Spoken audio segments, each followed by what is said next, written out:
Hi guys, Ryan here again.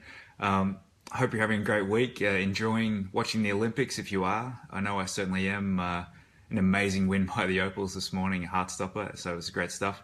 What I want to talk about this week is, I guess, the power of taking action, trying something new, practicing something new, and getting better at it. Obviously, with the focus on the Olympics this week, I'm looking at these gymnasts, I'm looking at the divers, people that have obviously practiced some amazing skills and done some, got to great heights with them. Imagine the first time that the gymnasts or the divers, tried some of those maneuvers and things they were doing. Definitely, daunting to begin with, but your confidence builds. And that's kind of what I wanted to focus on today is that trying new things, like I'm trying Facebook Live here or have been for the last sort of 4 or 5 weeks, is daunting to begin with. But, you can really learn some things about yourself. You can build your skills, build your confidence, and do the thing, and you'll have the power. That's a message we've been trying to get across to our students lately, which is, you can learn so much by actually going out there and trying something new. And so whether it's in your social communications or in your life in general, it might be in your social, it might be doing a GIF for the first time, creating a YouTube video for the first time, doing a Facebook Live session for the first time, whatever it might be. Once you've done it, you feel so great about yourself because you've actually completed something, you've accomplished something, and you're ahead of the game because you know how to do it now, or at least you've built that confidence to do it better and better and better. And I think, that's something I really wanted to get across today is, nothing's perfect first time around, and certainly my videos here aren't perfect the first time around, but doing the thing, taking the time to learn and try and do things better is a great place to start, and you really get somewhere. I watch other people do some great things and I learn from them and get inspired and motivated, just like I have been with the athletes. And I've watched friends do things like this. A friend, Shane Howard, I watched his live video earlier on today. It was fantastic and interacting with him, but there's only so much you can learn from watching other people.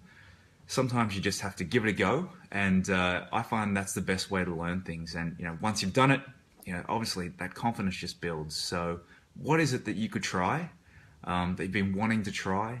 Is there a gap in your life or in your communications in general? I've always wanted to try and get a newsletter out. I've always wanted to try Twitter. Whatever it might be. Promise you that if you keep doing things the way you've always done it, then things will always be the same, or whatever the quote may be. Obviously, this is not scripted, which is, again, part of why I do it, because I recognize that in the past when I'd done videos, I was a little bit awkward. I was trying to read off scripts too much. So what's a way that, I can learn and get better? Give Facebook Live a crack. Just trying to do it from memory is a challenge for me, and it builds up my skills and it builds up my confidence. And I'm not sort of held back by the awkwardness that was the way I used to do videos. I had a lot of fun creating videos when I read off the script, but it was challenging because I wasn't building my confidence. I was being confined by having to read off a script. That's a small example, but as I said, if you keep doing things the way you've always done them, then they'll always end up the way they are. So I take the mindset that give something a go, and you can really build your confidence with it. So hopefully you take some action this week. I'm not sure what you might want to try. It might be, as I said, it might be your first infographic. It might be your first Instagram stories or Snapchat, giving it a go. I'd love to see in the comments what you're going to try this week, because I guarantee you once you try it, you'll feel great about it. You'll feel great learning that new skill, and you'll feel great about the accomplishment of having set a goal and being able to deliver on it. So thanks for listening, and I really appreciate it. If you've got any questions, drop them in the comments below, and go Aussies.